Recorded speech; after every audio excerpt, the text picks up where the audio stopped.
Assalamualaikum warahmatullahi wabarakatuh. Alhamdulillahirabbil alamin wassalatu wassalamu ala asyrafil anbiya'i wal mursalin wa ala alihi wa sahbihi ajma'in. Apa khabar anak-anak semua, calon-calon SPM, bakal mahasiswa yang cikgu kasih sekalian?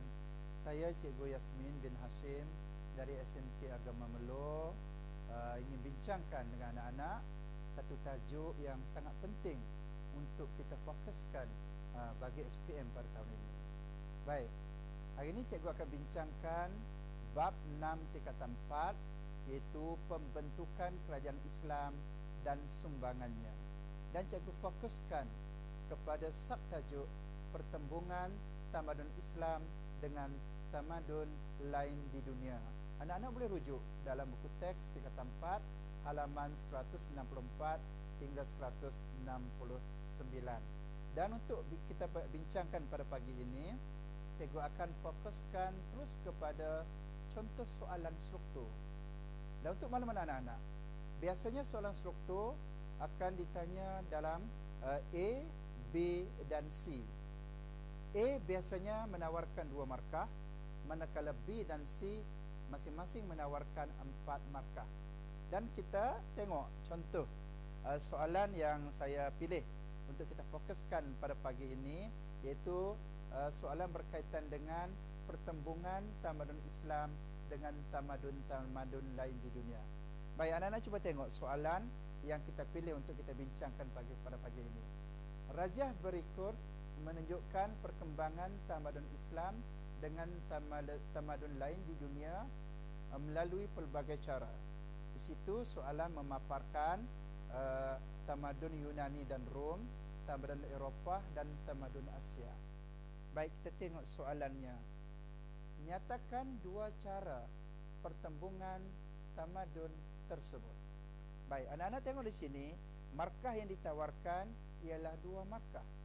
Dan soalan A biasanya merujuk kepada aras pengetahuan. Sebab itulah kata kunci soalan ialah nyatakan, bukan huraikan, bukan jelaskan. Jadi untuk jawab soalan ini, sebelum cikgu pergi lebih jauh, kalau soalan tahun-tahun yang lepas akan ditanya soalan nyatakan 2 sungai yang terdapat dalam tamadun Mesopotamia. Anak-anak pelajar hanya perlu tulis 1 sungai Tigris, 2 sungai Euphrates, atau ada pelajar sebut Euphrates. Itu saja. Kalau soalan lain, nyatakan 2 tokoh yang terlibat dalam rundingan di atas. Pelajar tulis 1 Datuk Onn Jaafar, 2 Sir Henry Geni. Itu saja.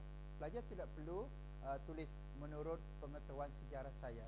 Tokoh yang terlibat dalam rundingan tersebut ialah Datuk Onn Jaafar dan Sir Henry Geni.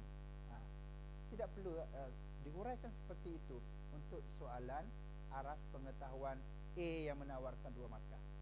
Baik, seterusnya kita tengok jawapan yang dalam buku teks pun ada dipaparkan dalam halaman yang saya sebutkan tadi.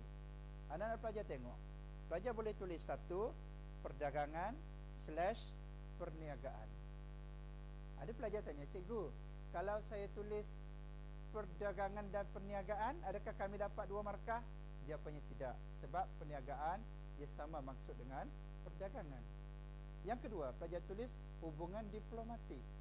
Ketiga, penaklukan / ketenteraan. Yang keempat, pertembungan kebudayaan. Baik, ada pelajar tanya lagi, cikgu, soalan itu 2 markah cikgu, tapi kalau kami tulis sampai 5 isi, 4 isi, bagaimana nasib kami? Adakah dipotong? Okey, satu soalan yang baik. Bagi saya itu soalan yang sangat bagus. Jadi pelajar jangan panik. Kalau soalan menawarkan 2 markah macam soalan A, pelajar boleh tulis 2. Boleh tulis perdagangan dan juga hubungan diplomatik. Tetapi ada pelajar yang agak kurang yakin. Mereka berpendapat, saya kena buat 1 lagi isi untuk cover. Okey, silakan. Pelajar boleh masukkan isi yang ketiga. Dan sekiranya kedua-duanya betul ataupun ketiga-tiganya betul, pelajar akan diberikan markah maksima, iaitu 2 markah. Baik, seterusnya kita akan tengok. Tu dia. Pelajar tengok betul-betul lah. Setiap isi akan di write-kan ataupun ditikkan, ditandakan betul, dan pemeriksa akan letak 4 isi per 2, dan di bawahnya akan ditulis maksima 02 garis-garis ataupun 2 garis-garis. Begitulah. Senang kan sejarah? Kenapa kata susah? Sejarah ni bagi saya tidak susah. Yang menyusahkan hanyalah tanggapan diri kita sendiri saja.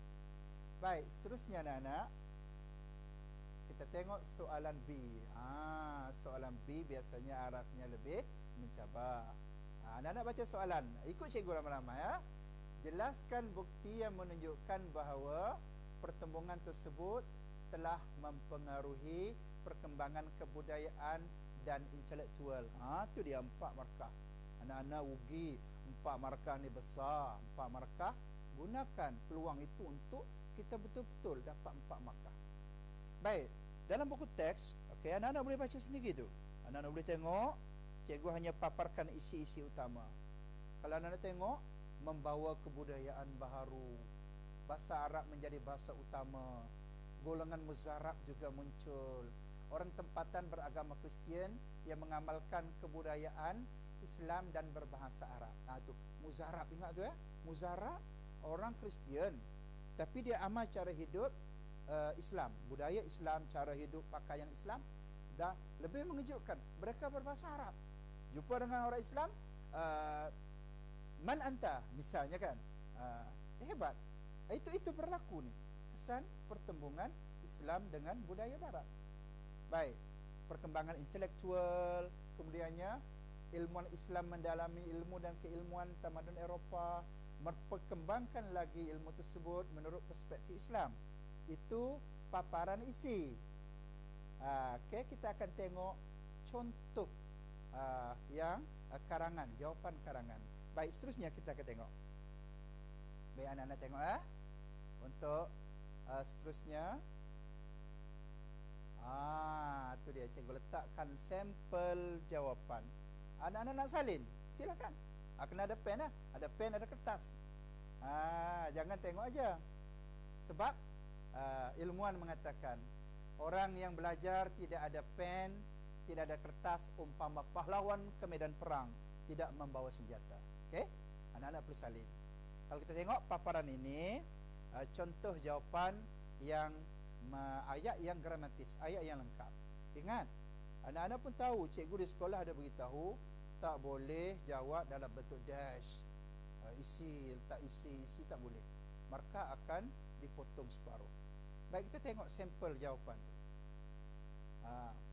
Tu dia. Ada tik di situ. Perkembangan kebudayaan seperti kemasukan Islam ke Spanyol membawa kebudayaan baru. Pemeriksa akan tik pada clue, kata kuncinya kebudayaan baru. Ada pelajar tanya saya di sekolah, cikgu, baru dengan baharu mana betul? Dalam konteks sejarah, tulis BARU pun tak ada masalah. Dalam BN tu pelajar rujuk pada cikgu bahasa ya. Baik, bahasa Arab menjadi bahasa utama di Spanyol semasa zaman Bani Umayyah. Jadi pemeriksa akan tik pada kuncinya bahasa Arab. Golongan muzarab, okey, muzarab tu dapat markah. Muzarab juga muncul, iaitu orang tempatan yang beragama Kristian yang mengamalkan kebudayaan Islam dan berbahasa Arab. Macam saya jelaskan tadi, muzarab kalau kita bandingkan Cina Kelantan, Cina bercakap Kelantan, pakaikan plekat, itu Cina. Itu lebih kurang lah orang Kristian di Eropah yang dipanggil muzarab, amal kebudayaan Islam, pakai jubah dan bercakap bahasa Arab. Baik, perkembangan intelektual membolehkan ilmuwan Islam mendalami ilmu dan keilmuan tamadun Eropah. Dapat situ markah. Seterusnya, berjaya memperkembangkan lagi ilmu tersebut menurut perspektif Islam. Baik, pelajar tengok di situ. Ada 9 isi. Jangan panik. 4 markah. Anak-anak boleh tulis 9, 7, 8 isi.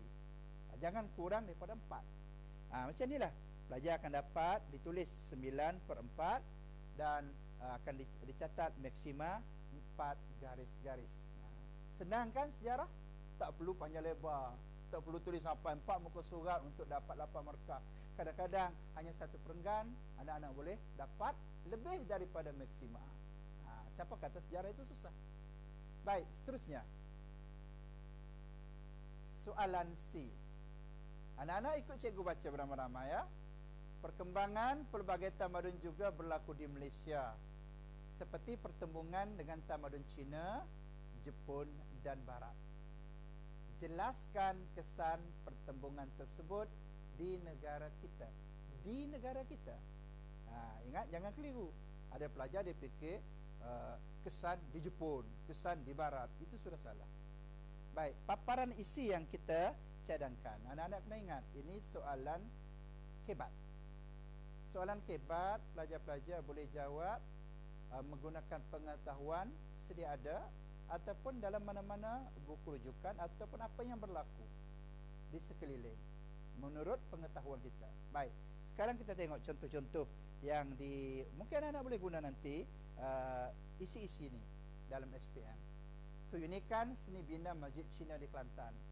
Saya buat contoh di Kelantan sebab anak-anak mungkin ada pernah sampai ke Ratapanjang Kelantan, pernah tengok, wow, cantiknya masjid macam Cina. Okey, itu adalah skema tu. Boleh gunakan untuk menjawab.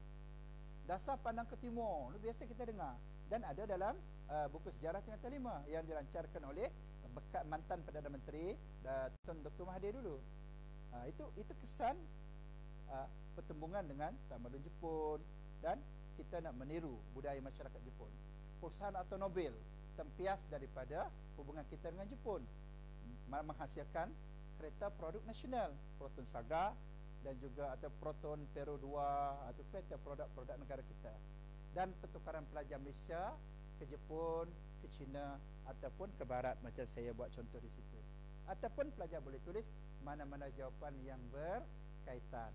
Tapi ingat, pelajar kena ingat, kalau soalan begini, pelajar-pelajar jawab begini, letakkan dash begini, jawapan anda akan dapat separuh. Habis itu macam mana cikgu? Saya takut saya dapat separuh. Saya belajar 2 tahun tak akanlah dapat separuh. Baik, seterusnya kita tengok sampel jawapan esei. Anak-anak kalau nak salin. Ini soalan yang sampel jawapan. Kita tengok di situ ya. Antara kesan, gunakan kepala ayat sikit je, ambil kepala ayat sikit. Antara kesan yang dapat dilihat ialah keunikan seni bina Masjid Cina di Kelantan. Cukup nampak satu contoh. Dan pengenalan dasar pandang ke timur oleh kerajaan Malaysia. Jadi akan dapat satu dasar pandang ke timur.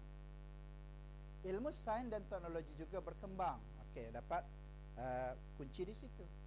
Seperti muncul perusahaan automobil yang menghasilkan kereta nasional seperti Proton dan Pero 2. Ini cadangan jawapan.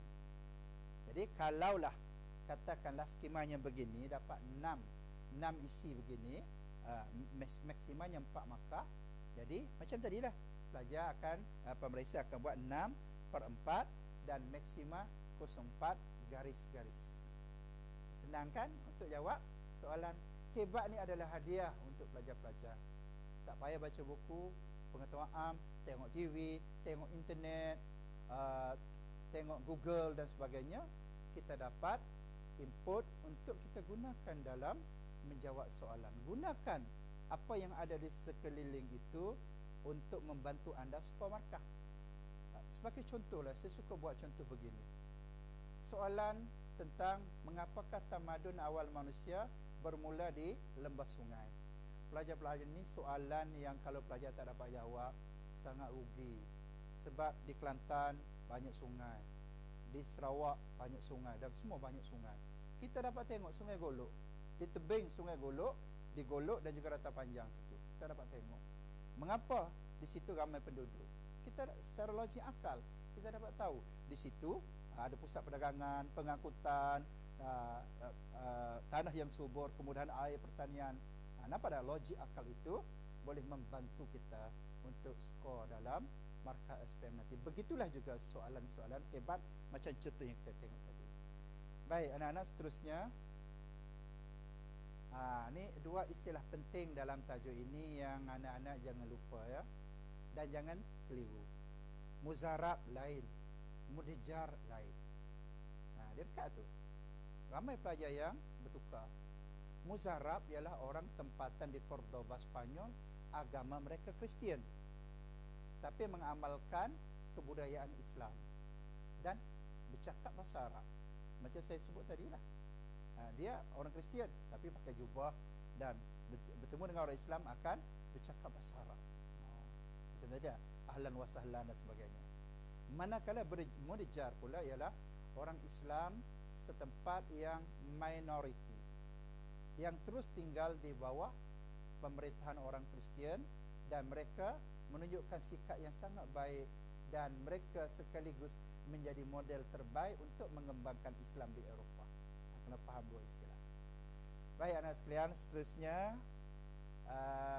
saya rasa mungkin anak-anak mungkin pernah tengok, tapi mungkin ramai juga kot yang belum tengok. Inilah dia warisan Islam yang masih ada sampai sekarang di Spanyol, iaitu Istana Alhambra. Di mana?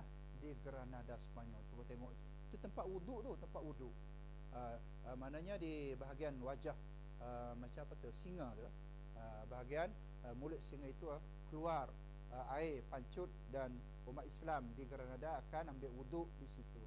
Dan seolah-olah ada satu hikmah besar apabila Islam jatuh di Granada, tempat untuk mengambil wuduk terus terhenti ketika itu juga. Sangat hebat, dan alhamdulillah Allah Ta'ala jaga tempat tersebut dan kecantikan bangunannya kekal sampai hari ini. Anak-anak sekalian, seterusnya saya ucapkan anak-anak selamat maju jaya, teruskan perjuangan dalam SPM, jangan berasa letih kerana perjuangan itu belum selesai, dan ingat kata-kata Imam Ghazali, peliharalah selalu bahteramu kerana gelombang lautan itu sangat dalam. Akhir kata, selamat maju jaya. Assalamualaikum warahmatullahi wabarakatuh.